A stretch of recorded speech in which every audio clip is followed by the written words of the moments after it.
Hi folks, Fraser MM0EFI here. So if you're watching this video, it's probably because you're interested in operating portable from inside a vehicle or even out on a hillside out in the open. And it's a timely video because it's January. There's a 145 Alive event coming up at the end of January and we just don't know what the weather's going to be like. Oh, I should say, ignore that clicking, it will stop in a minute. It's the diesel cab heater in my Land Rover keeping me warm. Okay, that's it off now, it's just blowing down. So, yeah, with 145 Alive in mind, you're going to be out in January operating some portable VHF from your vehicle or on a hillside. Maybe some things you should think about. Okay, so first of all, check the weather forecast and see what it's actually going to be doing. The weather this first week in January has been absolutely brutal across the United Kingdom. There's been snow, which then turned into flash floods down south, and up north there's been freezing temperatures and snow upon snow upon snow on top of that. So, the next thing, if you're going to be operating from a high spot, which is what you want for a VHF activation, then you're likely to be suffering more inclement weather potentially. So really have a look, have a recce, see what the ground's like where you're going to be parking. You don't want to go and park on soft ground in a lay-by somewhere, and if it's raining you'll get stuck. But also if you're going to be operating on high ground, you really need to think about being prepared for that. So with your vehicle, is it in good shape? Is the vehicle battery in good condition? Is it fully charged? When you're running your vehicle on school runs or commuting runs at winter, there's a lot more drain on the battery because you're running heaters and lights and all this kind of stuff. So just make sure that your vehicle battery has had a good charge, tip-top condition before you go. Make sure all your lights are working. And also, in that vehicle, you really need to be carrying something which is going to be like an emergency kit.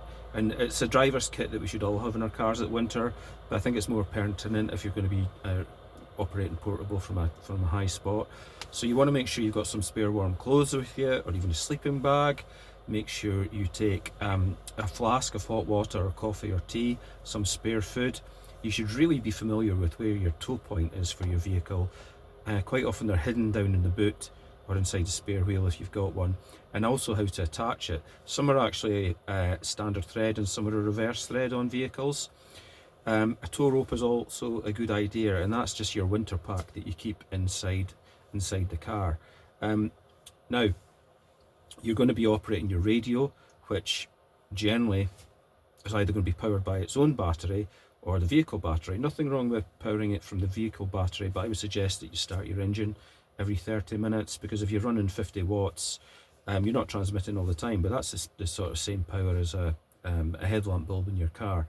And unless your vehicle's in tip-top condition, that's going to maybe make a risk to you being able to start your car again after a 3-hour session. You might get carried away and forget about it. So start your car every 30 minutes for sure. Now I'm lucky that in this Land Rover I've got a auxiliary battery and a split charge system. Some of you might have camper vans that have that. Just make sure you're running your radio off the auxiliary battery.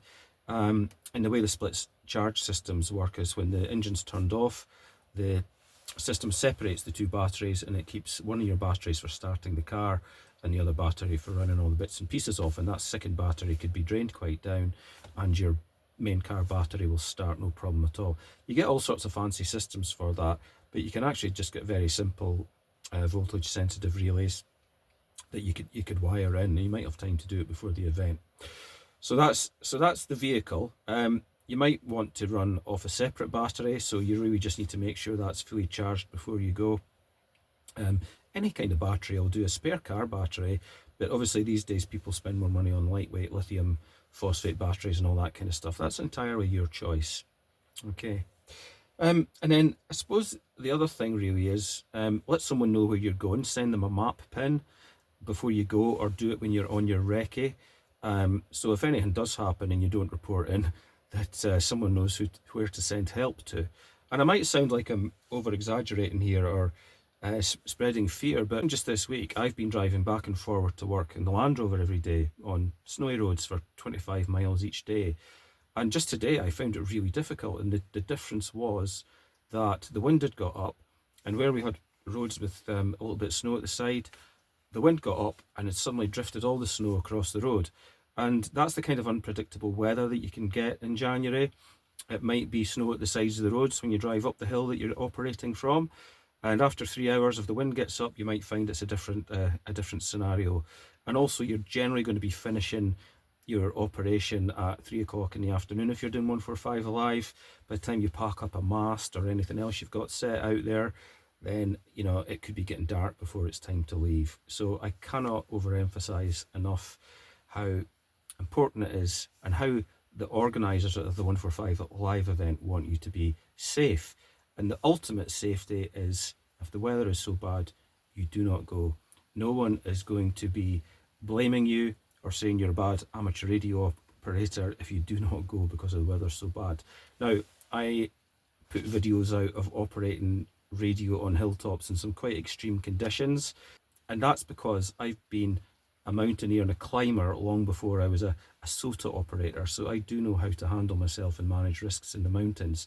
You might have seen my last video of 145 Alive, which was shot in September, and the conditions we endured in September on Ben McDewey were absolutely extreme. You can imagine if I'd went up there in shorts and t-shirts and wasn't ready for that. And I actually only lasted an hour and a half, I think, on the 145 Alive event instead of the 3 hours, which I was perfectly content with under those circumstances. And that's the other thing, don't push yourself. No one's judging you. It's not a contest. It's a bit of fun. If you have to call QRT because the weather's not good and you need to get down, or it starts snowing and you want to drive down safely, then just do it. No one is judging you for that.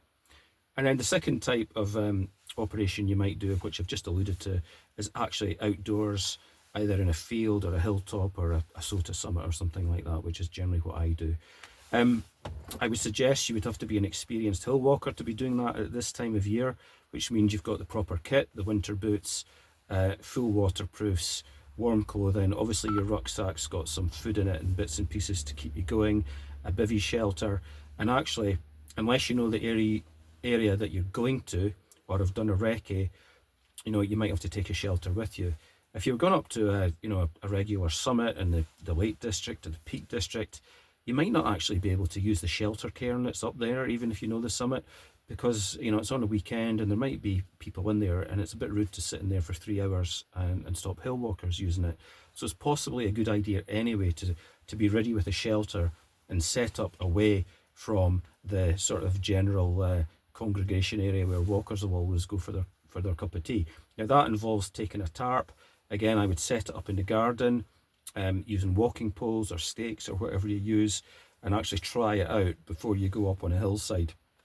It's actually a good idea for 2 people to go if you're doing something like that as well. Or even in the car, take someone along with you. Then don't even have to be an amateur, someone that can sit there for a couple of hours, help you take notes. It might bring somebody new into the hobby.